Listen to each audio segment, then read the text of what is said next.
दोस्तों नमस्कार। सबसे पहले आप सभी का हमारे channel Fanta step to success में मैं जसवीर मलिक स्वागत करता हूं। और आज हम बात करेंगे कहावतें और परंपराओं के बारे में। दरअसल आज हमारी जो नई जनरेशन है, जो नई पीढ़ी है, वो पढ़ने में, लिखने में, सेंसिबिलिटी में बहुत ही एक सक्षम है। लेकिन हम कुछ चीज़ें देख रहे हैं कि हमारी जो पुरानी कहावतें थी या पुरानी बातें थी या पुराना जो हमारा उठना बैठना था, जो व्यवहार था, वो या तो हमारी नई पीढ़ी को पता ही नहीं है या हम बता नहीं पा रहे हैं, या हम ये कह सकते हैं कि एक गैप सा आ गया है। ऐसा गैप आ गया है कि बच्चे कभी बड़ों से नहीं बात करते और बड़े बच्चों को वो बातें नहीं बताते।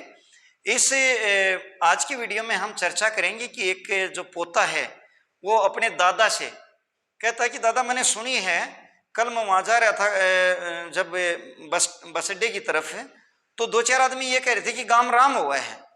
तो दम ने बड़ा अटपटा लग गया, तो गाम राम हुआ क्यों कर है। वो दादा कहने लग गया, बेटे बात तो ठीक कह रहा है, गाम राम हो है, ये हमारी पुरानी कहावत है।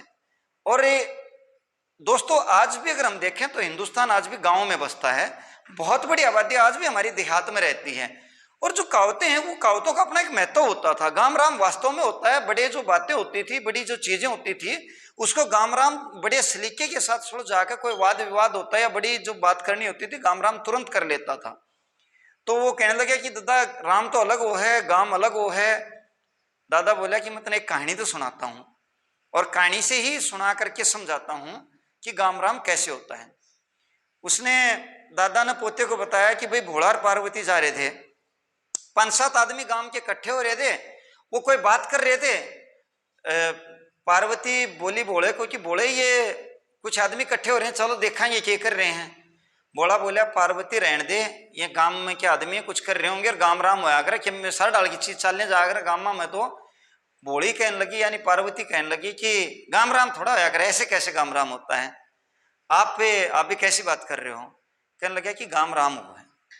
तो कहने लगी, दोनों की इस बात पर चर्चा होगी और वो कहने लगी कि मैंने समझा गांव राम हुआ कैसे है। तो भोला बोला भाई ये मानने तो हाथ नहीं। उसने ही जाकर बोलता है कि ठीक है चल मेरे साथ। भोला जी तो वो 5-7 आदमी इकट्ठे हो रहे थे, उड़ गया और उसने देखा कि भाई ये अपनी चर्चा कर रहे हैं, थोड़ा सा आगे बढ़ा। एक आदमी बर्तन बना रहा था और जो बर्तन बनाने वाला था, यानी मिट्टी के जो बर्तन बनते हैं, चौक के ऊपर बनते हैं, जो वो बर्तन बना रहा था, उसको बाथरूम की हाजत हुई, वो पेशाब करने के लिए चला गया। और भोला जो था वो बर्तन बनाने वाले का रूप धारण करके उड़ बैठ गया, यानी वहां पे उसकी जगह बर्तन बनाने लग गया। जब आदमी आया तो उसने देखा कि भाई मैं तो बाथरूम करके आया, ये आदमी मेरे जैसा हो, वो मेरी जैसी शक्ल, सारा ये कैसे बैठा है। उसने कहने लगे भाई तू कौन। उसने कहा भाई मैं फलाना आदमी हूं। कहने लगे यार फलाना तो मैं हूं, आप कैसे हो। उसने कहा भाई देख आप कौन हो मुझे नहीं पता, पर मैं फलाना हूं। अब दोनों में इस बात की ठणगी, वो कहो मैं हूं, वो कहो मैं हूं। 5-7-10 आदमी इकट्ठे हो गए, फिर और लोग इकट्ठे हो गए, फिर और लोग इकट्ठे हो गए, और वहां पे गांव के बहुत सारे लोग इकट्ठे हो गए।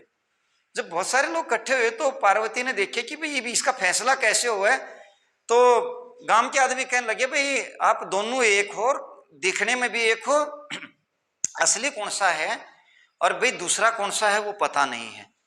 अब एक बड़ा आदमी ने कहा कि भाई जो है ना, जुनसा अपनी 5 पीढ़ियां के नाम बता देगा वो ये है।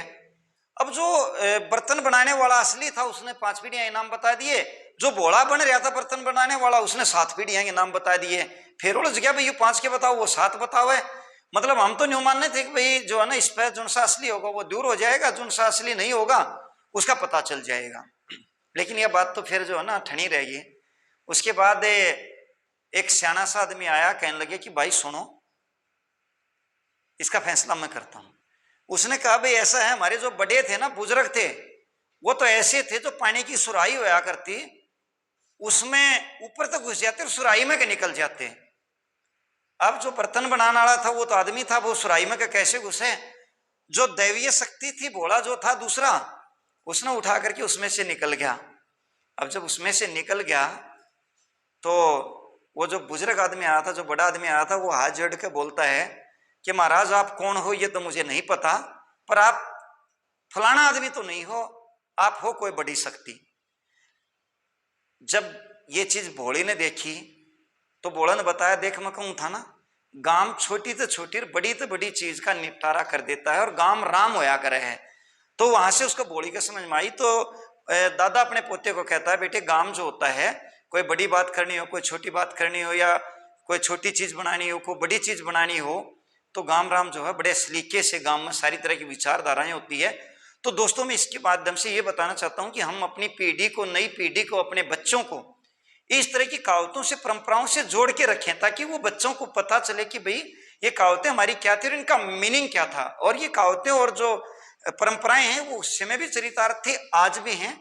साथ ही मेरी सभी से विनती है कि हमारे चैनल को ज्यादा से ज्यादा लाइक करें, शेयर करें, सब्सक्राइब करें, और लोगों को भी आप बार बार इसको शेयर करें, ताकि ज्यादा से ज्यादा लोगों को इसका फायदा मिल सके। Thank you.